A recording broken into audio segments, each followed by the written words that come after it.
Жамбыл облысы Тараз қаласы 39 мектеп гимназиясының дене шынықтыру пән мұғалімі Сергайзина Әсел Сансызбайқызы, педагог сарапшы. Әдістемелік құрал қазақтың ұлттық ойындары. Тәрбие бағыты.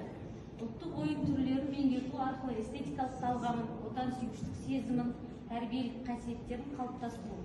Мақсаты ұлттық ойынын қайта жаңғыртып, оқушылардың халықтың ойындарға қызығушылығын арттыру.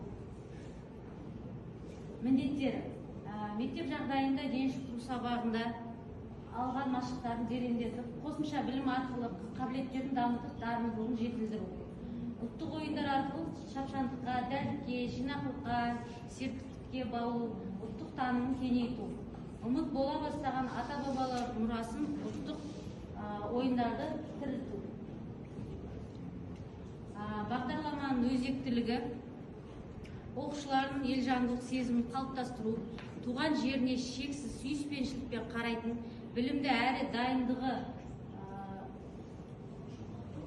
жоғары жеке тұлғаны тәрбиелеу үшін ұлттық ойындарды оқу үрдісімен және сабақтан тыс уақытта үйлестіре өткізу қажеттілігін туындап отыр. Ерекшелігі: тарихи мәдени мұра ретінде ұрпақтан ұрпаққа беріліп келеді. Ойын арқылы баланың дене, ақыл-ой, рухани, эстетикалық тәрбиесі қалыптасады.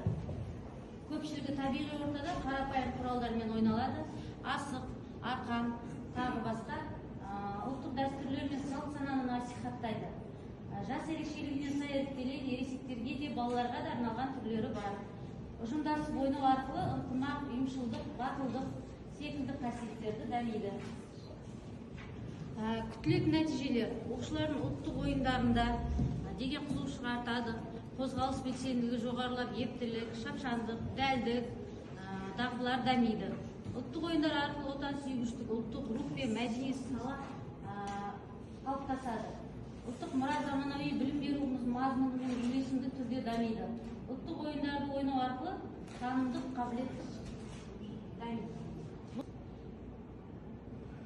Асық ату: дәлдік пен ептілікті дамыту, сақина салу, байқағыштықты, назарды дамыту, ұйымшылдық пен бірлікке тәрбиеленеді. Топтық ойындар оқушылардың бірігіп әрекет етуіне мүмкіндік береді. Әр ойыншы топты бір бөлшек екенін сезінеді.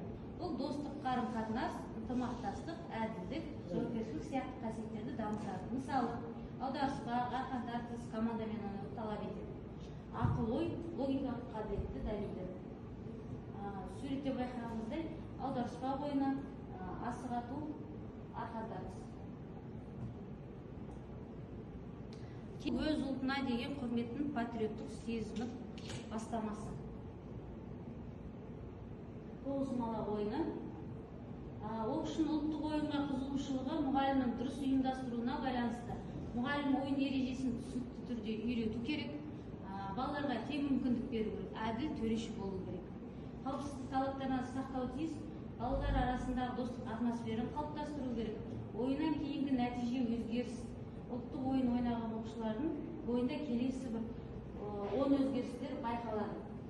Сабаққа деген қызығушылығы артады, денсаулығы жақсарады, жаңа достар табады, көшбасшылық қасиеттері оянады. Ұлттық мақтаныш сезімі артады. Ұлттық ойындар балалар үшін тек ойын ғана емес, тұлға ретінде дамудың үлкен баспалдағы болып есептеледі. Оқушы ойын арқылы өмірді таниды, өзін табады, өзгелермен қарым-қатынас орналастырады. Қорытындылай келсек, қазақтың дәстүрлі ойындары атадан балаға жеткен рухани мұра.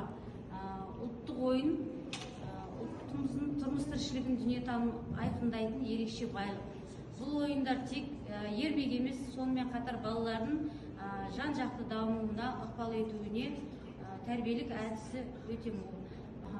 Ұсыныстар: ұлттық ойындарды күнделікті оқу тәрбие процесіне тұрақты түрде енгізу қажет. Балаларды жас ерекшеліктеріне сай ойындарды мұқият таңдап ұйымдастыру маңызды.